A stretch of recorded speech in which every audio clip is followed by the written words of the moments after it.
My lucky number is 13. Bonjour et bienvenue dans 13, le podcast en français consacré à Taylor Swift. Mettez votre chapeau de cow-boy, sortez vos bracelets et suivez-nous dans l'incroyable univers de Taylor. Bonjour à tous, bonjour Honorine. Bonjour Natacha. Comment ça va? Ça va très bien et toi? Ça va super. Aujourd'hui, on va parler de la piste 13. Oui, on peut le dire en chantant. Pourquoi on a choisi de faire un épisode spécial sur la piste 13? Écoute, ça me paraît assez évident. On s'appelle 13. Mais oui. Voilà, déjà c'est un bon argument. On sait que c'est le nombre préféré de Taylor. Elle met du coup souvent des chansons un peu emblématiques à cette position dans les albums. Donc on s'est dit qu'on allait se pencher sur le sujet. Vous aviez bien aimé notre épisode sur la piste 5. Donc on s'est dit qu'on allait réitérer. C'est parti. Je te laisse commencer sur le tout premier album qu'on appelle Début ou Taylor Swift, Invisible. Effectivement, on l'appelle début parce que dire Taylor Swift pour parler de l'album, ça fait toujours un peu bizarre vu qu'on parle de Taylor Swift pour parler de Taylor Swift. Mais donc la première piste 13 sur cet album, c'est Invisible, tu l'as dit, qui était d'ailleurs une chanson bonus sur l'album. L'album initial ne faisait pas 13 chansons. Et pour autant, moi je trouve que c'est une chanson qui est vraiment l'essence même de cet album, donc, la jeunesse, le sentiment d'être invisible, que personne ne la remarque, le fameux garçon qui l'a mise dans la friend zone alors qu'elle est folle de lui. C'est vraiment tout ce qui transpire de cet album. D'ailleurs, elle en parle aussi dans Teardrops on My Guitar, de ce garçon. Enfin, c'est quelque chose qui a un peu rythmé l'album. Et c'est marrant parce que déjà à ce moment-là, ce côté invisibilité, sensation de ne pas être à sa place et d'avoir un garçon qui ne nous remarque pas, elle reprend ça bien plus tard dans sa discographie, dans You're on Your Own Kid sur Midnight. On l'a analysé cette chanson, donc n'hésitez pas à réécouter l'épisode si vous voulez, mais en tout cas, c'est finalement la même thématique qui revient. Et donc, c'est un album où Taylor Swift, elle était toute jeune, toute adolescente, première année de lycée, je crois, donc vers 14-15 ans. C'est fou de se dire qu'elle écrivait des chansons à 15 ans, quoi. Ouais, même bien avant, elle a commencé bien avant. Et d'ailleurs, tu vois, je trouve que pour une chanson qui a été écrite par une ado, cet album, il mérite vraiment qu'on se penche. Ah ouais, il est beaucoup plus mature que ce qu'on pourrait croire. Ouais, c'est vrai que aujourd'hui, c'est sûrement l'album qui est le moins écouté de Taylor Swift parce que elle a sa voix de bébé, c'est très country, et puis parce que comme les gens la découvrent au fur et à mesure, peut-être qu'ils vont pas trop se pencher vers ses premiers albums. Je sais que c'est ton cas parce que tu attends de l'écouter avec la Taylor's version. Mais pour les Swifties les plus anciens et anciennes, le premier album, c'est vraiment la genèse de Taylor Swift. Et c'est vrai que cette chanson, pour moi, elle fait partie des préférées de ceux qui aiment cet album, en tout cas, et qui est très, très bien écrite pour l'âge qu'elle avait à ce moment-là. Ensuite, on va passer sur l'album Fearless avec Change. L'histoire de Change, elle commence le 7 novembre 2007 et même un tout petit peu plus tôt parce qu'en fait, elle raconte Taylor qu'elle avait écrit cette chanson un peu avant, pendant une période de début, mais qu'elle n'arrivait pas à la finir comme elle le souhaitait. Et c'est ce soir de novembre où elle gagne le Horizon Award au CMA. Donc les CMA, c'est les Country Music Awards, qui est une récompense qui souligne l'arrivée d'un nouvel artiste dans le milieu de la country. Elle monte sur scène, c'est extrêmement mignon et iconique parce qu'elle remercie ses fans, elle remercie les radios qui l'ont diffusé, son label, et elle dit c'est sûrement le plus beau jour de ma vie de terminale. Et franchement, elle est trop mignonne. Je vous défie de regarder cette vidéo sans faire oh que bichonnette. And the fans, you have changed my life.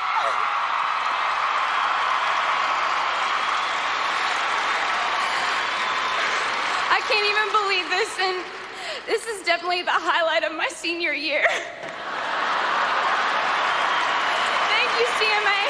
Bref, grâce à cette récompense, du coup, elle finit la chanson, elle trouve l'inspiration qu'il lui faut et elle l'enregistre en décembre pour une chanson qui va sortir en août 2008 sur une compilation pour les JO de 2008 qui se passait à Pékin pour motiver les athlètes américains. Et ensuite, elle fera partie de l'album Fearless qui va sortir en novembre. De quoi on parle dans cette chanson? Elle reprend tout le chemin qu'elle a eu pour devenir une artiste à part entière. Donc, les obstacles qui étaient sur sa route, les doutes, quand elle a signé avec Beat Machine Records, quand elle était alors que la seule artiste et qu'elle n'était pas connue. À l'époque, c'était un tout petit label. Ils travaillent tous d'arrache-pied pour la faire connaître et recevoir du coup ce prix. Ça a été une vraie reconnaissance du travail de tout le monde, du travail de Taylor, mais de tout le monde aussi dans le label. Voilà, c'est ça qu'elle dit, que les rêves se réalisent si on travaille et que continue d'y croire. Ce qui est intéressant, c'est que c'est une collaboration avec le producteur Nathan Chapman, qui lui aussi a écrit une grande partie du premier album et une large partie de Fearless, beaucoup aussi de chansons sur Speak Now et un peu dans Red aussi. Nathan Chapman, il n'a pas produit les Taylor's Version parce qu'il est encore sous contrat avec Big Machine Records.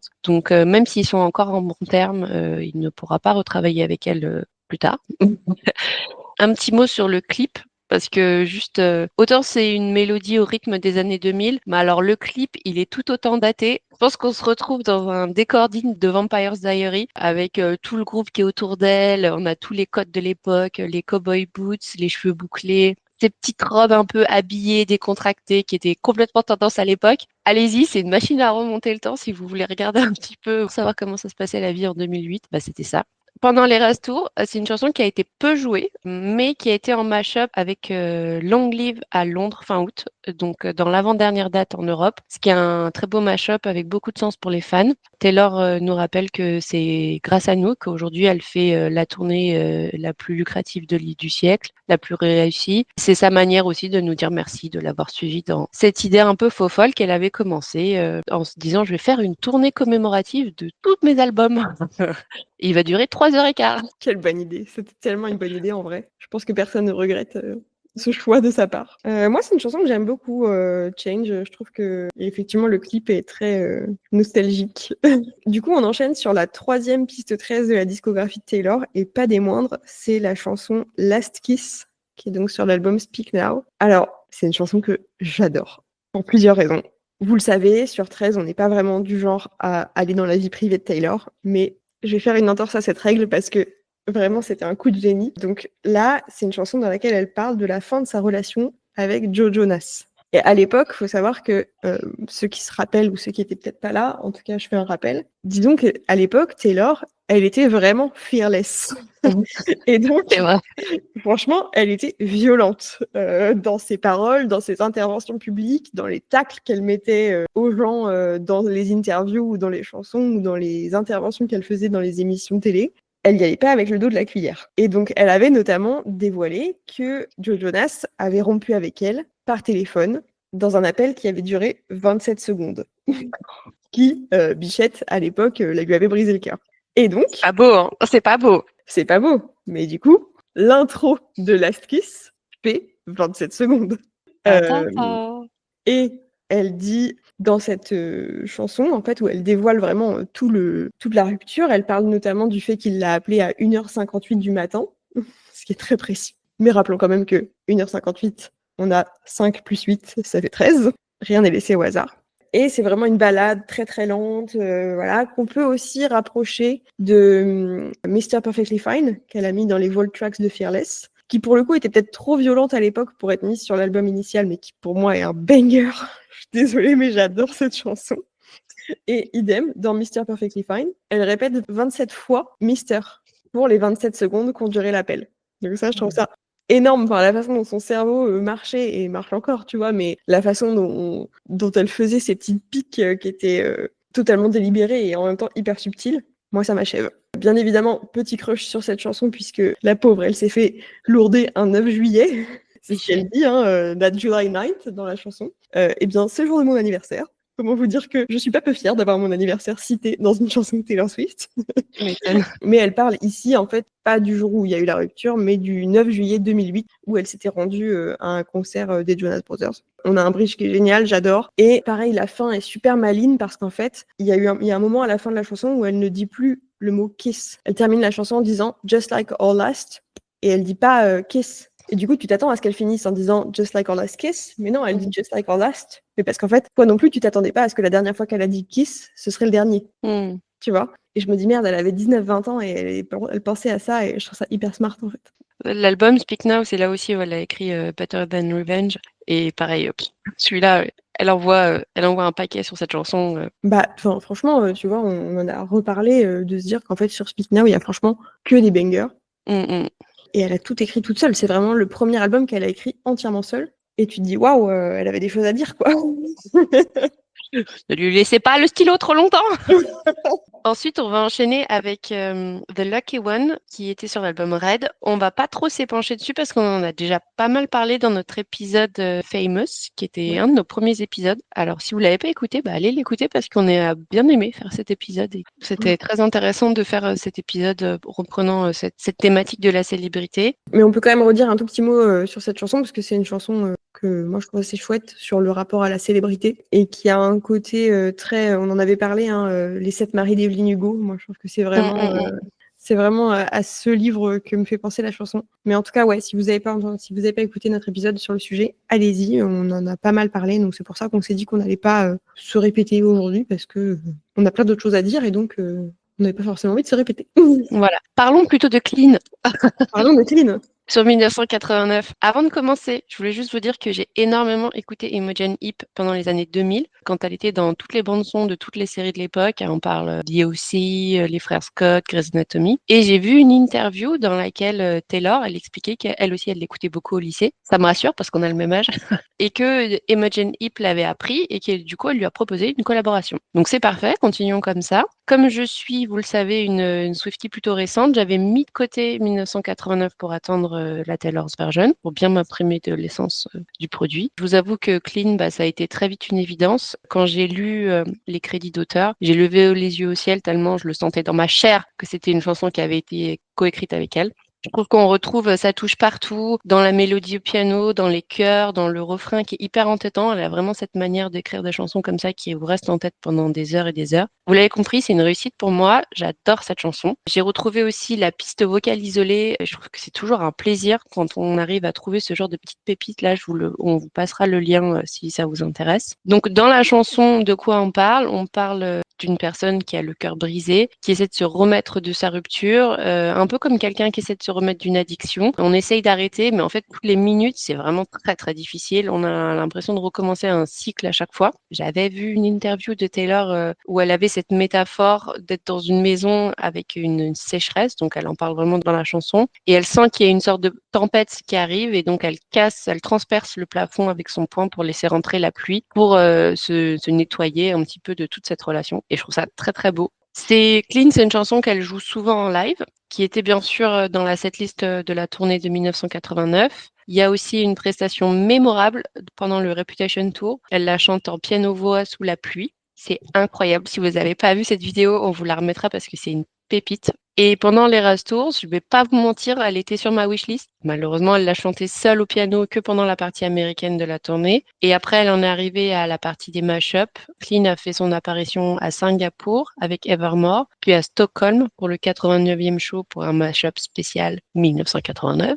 Et puis le 23 juin avec Out of the Woods, Is It Over Now et Clean. Est-ce qu'Honorine, tu veux nous dire quelque chose? Ouais, c'est la date où j'étais à Londres. C'était assez incroyable en fait l'ambiance qu'il y avait à ce moment-là. Déjà, je l'ai déjà dit, 1999, c'est pas du tout mon album préféré de Taylor, loin de là.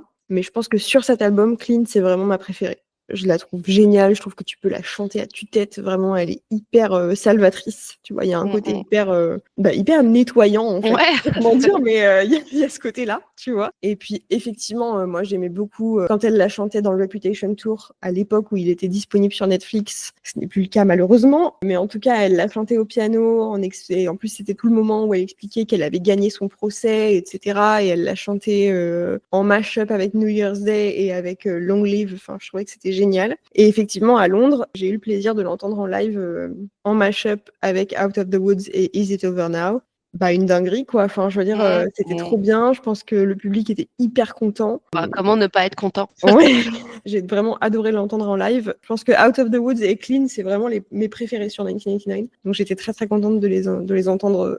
Écoute, je le souhaite, Natacha, de le vivre un jour. Et du coup, je vais enchaîner avec la chanson 13 de Reputation, le meilleur album. Et la chanson, c'est This is why we can have nice things. Alors, c'est une chanson qui est hyper entraînante, je trouve, qui est hyper différente du reste de l'album, finalement. Elle est surprenante. Qui est presque, pour moi, un teasing de ce que sera Lover ensuite. C'est vrai. Dans l'écriture, dans la mélodie, dans le rythme, tout ça, je trouve que, on est sur une collab, encore une fois, Jack Antonoff, Taylor Swift. Ça marche, quoi, tu vois, il n'y a pas à chercher midi à 14h. C'était la chanson de clôture du Reputation Stadium Tour, où là, elle était en haut de cette énorme fontaine, trempée, avec les danseurs partout. Il y a même pas mal de vidéos où on voit qu'il y a plein de moments à la fin du concert où elle danse sur la fontaine et où elle glisse et où elle se fait rattraper par ses danseurs parce qu'elle glisse. Il y a beaucoup de références à Gatsby le Magnifique dans cette chanson. C'est une chanson qui, a priori, s'adresse à Kanye West. Ça, c'est pas trop compliqué à déceler dans la chanson. Mais tu vois, c'est encore une fois ce genre de chanson où t'as un message qui est hyper dur, mais sur un tempo hyper pop et où t'as envie de danser, alors qu'en fait, si t'écoutes les paroles, t'as envie de te tirer une balle, quoi. Ouais. Il y a toujours un peu ce truc-là qu'elle aime faire et qu'on aime aussi. Parce que, en gros, c'est la chanson où elle dit en fait, c'est mort, je peux plus être amie avec Kanye West et Kim Kardashian. Ils ont ruiné cette amitié à plusieurs reprises, donc c'est plus possible. Elle s'adresse à lui un peu comme un enfant qui aurait cassé un jouet parce qu'en fait, il est trop immature pour comprendre une conversation adulte. Donc, elle prend des métaphores hyper enfantines. Ça me fait un peu penser maintenant, avec le recul, à My Boy Only Breaks His Favorite Toys. Tu vois, il y a un petit côté un peu comme ça. C'est ce qu'elle avait expliqué, notamment dans les Secret Sessions qu'elle faisait à l'époque. Donc, tu sais, c'était les sessions où elle invitait des fans chez elle avant la sortie de l'album pour leur jouer l'album, leur faire écouter un peu en avant-première. Je pense que vraiment, j'aurais vendu ma mère pour écouter. Ma mère, Maman. mon père, peut-être même toute ma famille. Maman, si tu nous écoutes, je suis désolée, mais vraiment, j'aurais vendu ma mère pour assister à une Secret Session de Taylor qui me raconte à moi et peut-être 20, 30 autres personnes en soirée pyjama, les explications derrière les chansons et qui te joue l'album en avant-première avant même qu'il sorte. Je trouve que c'était juste fou de sa part de faire ça. Et évidemment, dans cette chanson, on a le mot nice qui revient à 13 reprises. Voilà. La piste 13 de l'album Lover, c'est False God.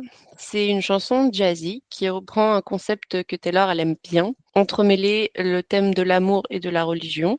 Elle explique dans cette chanson que malgré l'océan qui les sépare, toutes les difficultés qu'ils ont, les différences qu'ils peuvent avoir, elle se laisse porter par sa foi en leur amour. C'est assez joli. On a un champ lexical autour du religieux qui est très très fort. On a mourir pour toi, on a guidé par ma foi, on a une foi aveuglante, on a adoré. C'est presque à se demander si elle a été encore dans la raison ou si elle était vraiment à l'écoute de ses sentiments qui étaient à l'époque plus forts que tout. Sa chance qu'on sait maintenant, c'est assez intéressant. Elle avait vraiment décidé d'y croire. Autre fait notable, c'est une des rares chansons de Taylor à explorer un petit peu les sonorités jazzy. Et il existe une performance SNL, donc Saturday Night Live, qui est très appréciée par les fans de cette chanson qu'elle avait fait lors de la promo de Lover. On vous mettra le lien pour ceux qui l'ont pas vu, c'est assez intéressant. Pendant l'Eras Tour, elle l'a chanté quand même 4 fois. Une fois seule à New York où tout le stade hurle « I'm in New York City ». Voilà, c'était obvious. Et puis en mashup à Singapour, et alors je vais forcément mal le dire, mais je vais le dire quand même, à Gelsenkirchen en Allemagne. Les 2 fois, elle l'avait mashupé avec Slot. Et la dernière fois, c'était à Toronto avec Tis the Damn Season. Pour moi, c'est un combo étonnant, je n'ai pas très bien compris, mais ma foi. J'avoue, c'est vrai que c'est bizarre comme combo. Autant avec Slut, je le comprends. Ouais, moi aussi. Mais celle-là, j'étais là en mode, j'ai pas compris. Elle avait peut-être envie juste de faire les deux. C'était bientôt Noël. Elle s'est dit, je vais mettre une petite chanson. Ouais, c'est étonnant. C'est une chanson que j'ai eu longtemps du mal à cerner. Autant elle a des chansons, comme tu vois, comme on disait la dernière fois, tu as des chansons où ça clique pas tout de suite. Bah, moi, c'est le cas. Hein. J'ai toujours pas cliqué sur cette chanson. Je sais qu'il y a beaucoup de gens qui l'apprécient. Ouais. Bah voilà, moi, ça le fait pas encore. Moi non plus. Je trouve que à l'image de This Is Why We Can Have Nice Things, qui pour moi n'est pas très cohérente avec le reste de Reputation, pour moi, False God, elle est pas hyper cohérente avec le reste de Lover. Tu vois ce que c'est un peu un ovni, cette chanson. Hein. Elle sort un peu quand même du lot. Ouais, le fait déjà que ce soit très jazzy, déjà c'est très différent de ce qu'elle fait d'habitude. Et puis, tu sais, alors je vois beaucoup passer sur les réseaux des gens qui sont très très fans de cette chanson et qui la qualifient en anglais de ovulation song, chanson d'ovulation. Ouais, je vois bien. Qui sont en fait ces chansons un peu sexy, un peu qui parlent des désirs de la femme, quoi, on va dire. Je sais pas, moi, ça clique pas. J'ai pas trop d'explications. Mais il en faut pour tout le monde. Je suis ravie que dans les 250 chansons de Taylor Swift, celle-ci le fasse pour vous. Du coup, on va enchaîner avec une autre chanson qui n'a pas du tout la même vibe, puisque on part sur Folklore et sur la chanson Epiphany. Je sais que c'est une chanson que t'aimes pas plus que ça, et que moi j'aime bien. Je l'aime bien, mais j'ai du mal à l'écouter. Je la trouve... J'aurais plutôt tendance à la skipper qu'à la laisser. Voilà. Moi, je l'aime bien, cette chanson. Surtout, ce que j'aime avec Folklore de manière générale, c'est qu'on a le Long Pond Studio Session qui est dispo sur Disney+, où elle parle de chaque chanson entre chaque morceau. Donc ça, c'est hyper cool parce que on aime quand Taylor nous parle de ses chansons et nous explique l'écriture et le process qu'il y a derrière. Parce qu'en plus, elle a fait un parallèle dans cette chanson entre, en gros, la Seconde Guerre mondiale et la pandémie du Covid. On a tout un premier couplet où elle parle de la guerre, où du coup c'est un peu un hommage à son grand-père. J'invente rien, elle en parle dans le Long Point Studio Session, où elle dit que son grand-père a combattu à Guadalcanal, je crois, dans une des plus sanglantes batailles de la Seconde Guerre mondiale, et qu'ensuite il a jamais voulu en parler, parce que c'était trop dur, parce que c'était trop traumatisant. Et en fait, elle fait le parallèle avec les soignants de la pandémie, et elle dit ils sont probablement en ce moment même en train de vivre des choses dont ils voudront plus jamais parler ensuite, parce que trop traumatisant, et des trucs auxquels la fac de médecine les avait pas préparés, quoi. Et donc t'as un premier couplet sur la guerre, un deuxième couplet sur le corps médical, mais qui finalement vivent la même chose à deux époques différentes. Et je trouve ça très fort de faire cette analogie déjà. Et ce que je trouve d'autant plus fort, c'est que ces deux choses, que ce soit la guerre ou les difficultés qu'ont pu vivre les soignants pendant le Covid, c'est deux choses que Taylor ne connaît pas de première main, on va dire. C'est pas quelque chose qu'elle a elle-même vécu. Et j'aime bien quand elle arrive à se mettre à la place des autres et à parler de choses qu'elle ne connaît pas forcément, mais qui par contre peuvent parler à un grand nombre de personnes. Parce qu'il y a beaucoup de gens qui ont fait la guerre et beaucoup de soignants. Et donc c'est chouette de la voir se mettre à la place de gens un peu normaux, tu vois ce que je veux dire? C'est vrai, on peut pas lui reprocher d'écrire que des chansons sur ses ex-chéris. C'est marrant le choix du mot épiphanie, parce que épiphanie, c'est quand vraiment genre, on a une révélation parlant de la guerre ou des difficultés comme ça sur le corps médical. C'est vrai que c'est surprenant. Ouais, mais parce que je pense que tu vois, c'est une révélation, mais c'est aussi Une prise de conscience. c'est une prise de conscience, et puis c'est un mot qui est quand même très lié à la religion. C'est, tu vois, c'est la manifestation de la divinité, l'épiphanie. Pour moi, c'est aussi le fait de se dire, t'es tellement au fond du trou que tu t'en remets à Dieu. Pour moi, c'est un peu ça, Ouais, le c'est peut-être sens ça. de ce choix de mots. C'est aussi le fait, tu vois, le fait d'avoir une révélation, le fait d'avoir tout d'un coup une prise de conscience sur le sens de la vie, presque. Et ben en fait, je pense que c'est aussi de se dire, je suis en train de faire la guerre. Quelque part, tout a perdu de son sens. Je sais pas ce que je fais là, je sais pas pourquoi je me bats, je sais pas. Et donc je rêve d'une espèce de révélation où je vais trouver la signification de ce que je suis en train de faire, parce que là, c'est tellement fou que ça n'a pas de sens. Je le vois un peu comme ça. Ensuite, on va passer à une chanson sur mon album préféré, Evermore, qui est Marjorie, qui est une chanson qui est écrite en l'honneur de sa grand-mère, Marjorie Finlay, une chanteuse d'opéra avec qui elle était très proche en grandissant et qui est décédée en 2003 lorsque Taylor avait 13 ans. Taylor, elle a raconté dans une interview à Love Magazine qu'elle pensait que c'était l'esprit de sa grand-mère qui avait guidé ses pas lors de sa carrière, puisque, pour rappel, elle a écrit Our Song, elle avait 14 ans, donc elle pense que c'est l'esprit de sa grand-mère qui l'a accompagnée en suivant. Dans cette chanson, elle nous raconte comment elle vit aujourd'hui sans elle, les souvenirs qu'elle garde dans son cœur comme des trésors, les regrets qu'elle peut avoir aussi, et elle nous explique que les personnes qu'on a perdues, elles continuent à vivre dans notre cœur et partout autour de nous, et qu'on peut continuer à sentir leur présence partout. Ce qui est beau dans cette chanson, c'est qu'au début, Taylor, elle commence la chanson en disant si je dirais que tu étais là ou que tu es toujours là, et à la fin de la chanson, c'est comme si on l'accompagnait un petit peu dans ce voyage du deuil, qui commence avec du déni et qui se termine un peu avec une acceptation, puisqu'en fait, à la fin, elle accepte, elle a enlevé les si. Moi, c'est une chanson qui m'émeut beaucoup, qui me rappelle qu'il y a des liens avec des personnes de la famille qui nous construisent et qui nous portent pendant notre enfance et après notre enfance pendant des années. Marjorie, c'est une chanson qui était dans la setlist de l'Erasto. Evermore, je l'ai déjà dit, c'est mon album préféré. Vous avez compris donc mon affection pour cette chanson. Ça a été un de mes moments préférés pendant le concert, avec beaucoup d'émotions de ma part. Je l'ai partagé avec une personne qui connaît comme moi le deuil et la perte d'une personne. Donc on était toutes les deux en pleurs. C'était génial. Et en plus, avec tout le stade qui allume la lumière, c'était vraiment très très beau. Taylor qui est seule sur scène, entourée de ces grands arbres. On l'imagine très bien faire une longue balade en forêt pour se ressourcer avec les souvenirs de sa grand-mère. Voilà, ça m'a beaucoup touchée. Je me suis beaucoup identifiée à ça et j'adore, j'ai adoré, j'aimerais toujours. Tu l'as dit. Voilà. C'est une chanson que je trouve extraordinaire. Le fait qu'en plus, elle ait mis la voix de sa grand-mère dans la chanson, et où du coup, elle dit j'ai l'impression que tu pourrais être en train de me chanter une chanson, et là, t'entends la voix de sa grand-mère dans la chanson. Extraordinaire. Le fait qu'elle l'ait mise dans les restos en se disant comme ça, ma grand-mère est sur scène avec moi, je trouve que c'est adorable. Moi qui suis très proche de ma grand-mère, ça me touche beaucoup. Et je me dis même que peut-être il y a un jour où malheureusement ma grand-mère sera plus là et j'arriverai plus à écouter cette chanson, tu vois, tellement je la trouve touchante. Et encore une fois, c'est vraiment Taylor qui parle d'un truc qu'on peut tous vivre, le fait d'être proche d'un membre de sa famille, ou d'un membre d'ailleurs pas de sa famille de sang, mais le fait d'être proche de quelqu'un qui nous aide à nous construire, comme tu l'as dit. Et un jour, on se rend compte que la vie est très courte et qu'on aurait dû plus en profiter. Et il y a presque, tu vois, elle a presque par moment dans la chanson cette espèce de culpabilité, de se dire que j'ai pas assez profité d'elle. J'ai l'impression qu'elle passe un peu par toutes les étapes du deuil dans cette chanson. Ouais. Donc je la trouve hyper intéressante et c'est plus, tu vois, ça va plus loin que c'est une chanson sur ma mamie, quoi. Tu vois. Ah ouais, de fou. Je sais pas si tu as déjà vu, mais il y a plein de vidéos qui circulent sur les réseaux sociaux où il y a des comparaisons de elle physiquement avec sa grand-mère. Je sais pas si tu as déjà vu. C'est Ouais, assez elle frappant. ressemble énormément, ouais. C'est assez frappant.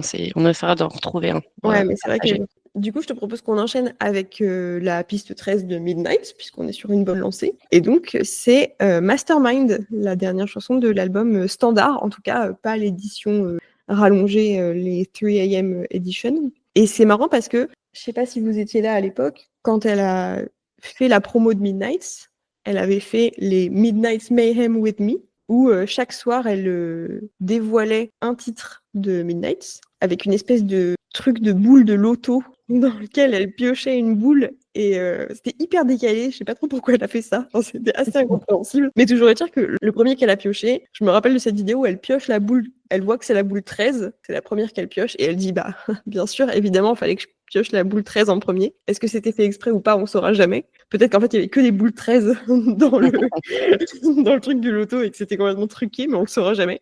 Parce que c'est de Mastermind. Parce que c'est une mastermind. Toujours est-il que voilà, c'était la première qu'elle avait dévoilée. Et en fait, elle a aussi dit que c'est une référence à un film, mais effectivement, une référence aussi à un peu une private joke entre elle et les fans, qui la considèrent comme une mastermind parce qu'elle a toujours un coup d'avance dans la planification de sa carrière, de ses albums, dans les easter eggs, dans tout ça. On a appris avec le temps à comprendre que le cerveau de Taylor Swift ne fonctionne peut-être pas comme le cerveau de la plupart des humains de cette planète.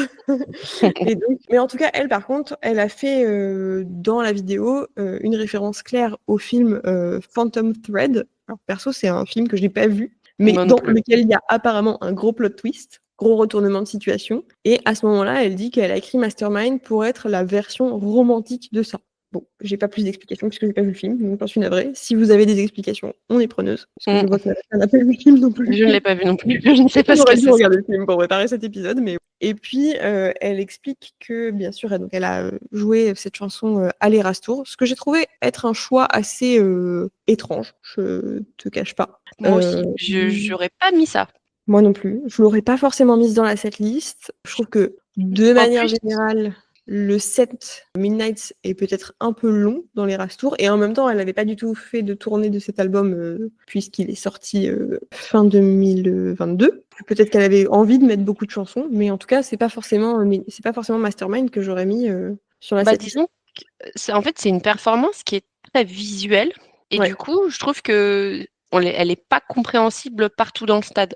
Ouais, c'est vrai. Je trouve que même je l'ai plus compris quand j'ai vu le film que quand je l'ai vécu en vrai. Oui, et encore, tu vois, elle a dit, et c'est écrit dans le livre, le Eras Tour Book, que en fait, la performance de Mastermind à l'Eras Tour reprend les codes d'un jeu d'échecs et qu'elle positionne ses danseurs dans une position d'échec et mat. Je sais pas, soit on était trop bête pour le déceler, soit en fait c'était pas évident à voir sur scène parce qu'il faudrait vraiment avoir une vue aérienne sur le stade pour le comprendre peut-être. Ou bien on n'est pas du tout joueur d'échecs quand on est Swiftie, je sais pas. Si vous êtes Swiftie et joueur d'échecs, venez nous dire si vous aviez décelé cette performance. Mais en tout cas, moi j'étais totalement passée à côté. C'était beau visuellement, tu vois, mais c'était pas. Enfin, j'ai pas vu le côté mastermind de la performance. Pareil. Après, on arrive à Titi Pidi, le dernier album. On a du coup 2 pistes 13. Parce que il y avait 2 albums. Ouais. La toute première piste 13, c'est I Can Do It With a Broken Heart. Banger. Voilà, pas plus. Voilà, on va s'arrêter là, on passera. Je vais terminer, merci, au revoir. Moi, j'ai du mal à l'écouter, en vrai. Parce que j'ai toujours de la peine de me dire qu'elle le vivait pas quand même super bien. Je peux écouter LOML sans problème, mais ça, par contre, ça passe pas. Ah ouais, tu vois, donc encore une fois, on est sur une chanson tempo hyper pop et paroles où tu as envie de te tailler les veines, quoi. Ah ouais, de fou. C'est une chanson qu'elle a écrite pendant l'Eras Tour, à propos de l'Eras Tour. La choré de la performance à l'Eras Tour reprend des petits morceaux de chorégraphie du concert de manière générale. Donc c'était une espèce d'inception d'Erastour dans l'Erastour. Bah ouais, elle est super dure parce qu'en fait, tu te rends compte que derrière les strass et les paillettes, les sourires, les concerts, la joie, et ben elle vivait à ce moment-là un moment qui était pas fun du tout et où en fait elle était juste au bout de sa vie et où je pense que si elle s'était écoutée en tant qu'être humain, elle aurait juste annulé tous les concerts et dit ciao, je vais me mettre en boule dans mon lit et on se revoit dans 3 ans, quoi. Mais parce que c'est une professionnelle, elle a dit bah non, je vais monter sur scène et je vais faire comme si de rien n'était. Et donc bah essayez de venir prendre mon boulot, hein, c'est ce qu'elle dit à la fin. Essayez de venir faire comme moi au lieu de critiquer. Quand on la voit faire ça, on se dit qu'on ne peut pas prendre ce qu'elle nous montre comme argent comptant. Et on ne sait jamais ce qu'elle vit vraiment, on ne saura jamais vraiment peut-être tout ce qu'elle vit. Donc, essayons aussi de garder un peu de recul dans tout ça et de la laisser vivre sa vie. On l'a déjà dit plusieurs fois, mais on va le redire encore aujourd'hui. Ouais, c'est vrai, tu as raison, c'est aussi un bon moment pour le redire parce que, comme tu dis, en fait, tu te rends compte qu'à un moment, c'est tellement une personnalité publique que bah, elle est obligée d'avoir un peu ce personnage et du coup, parfois, probablement de pas être elle-même. Parce qu'elle doit répondre à des obligations. Alors, on doit tous le faire hein, dans notre vie professionnelle. Je veux dire, on a aussi besoin de se mettre parfois dans une posture, dans une stature. C'est pareil, mais du coup, juste se rappeler que bah, elle ne nous montre que ce qu'elle a envie de montrer. Encore une fois, on l'a déjà dit à plusieurs reprises. Mais en fait, c'est important de se rappeler que bah ouais, c'est juste un être humain comme les autres. Et tu vois, le fait qu'on entende dans l'intro de la chanson et tout le long d'ailleurs, on entend en fait ce que elle entend dans son oreillette. Je trouvais ça hyper malin de sa part. Moi, ce moment où elle dit He said he loved me for all times. Putain, moi, ça, je trouve que ça fout. Parce que tu vois le moment où c'est découpé comme si elle hyperventilait en pleurant, tu sais, comme un enfant qui essaie de te parler, mais qui en même temps te dit c'est un gros chagrin. En fait, j'ai envie de pleurer. Tu vois, c'est un peu ce truc-là. Et t'as envie de dire, mais bichette, mais pose-toi 5 minutes, pleure un bon coup et juste t'inquiète, ça va aller, quoi. Enfin, hyper fort ce moment de la chanson. Ouais, c'est pour ça que pour moi, j'arrive pas à l'écouter. Ça me soulève trop d'émotions. Je suis là en mode, oh, ma pauvre bichette. Du coup, on passe à la dernière piste 13. La dernière piste 13, ce serait The Bolter. Dans cette chanson, 2 analyses possibles, comme souvent avec Taylor. Soit The Bolter, c'est Lady Idina Sackville, qui serait divorcée 5 fois, d'où l'usage de la 3e personne, puisqu'elle nous raconte une histoire, ou bien parle-t-elle d'elle-même?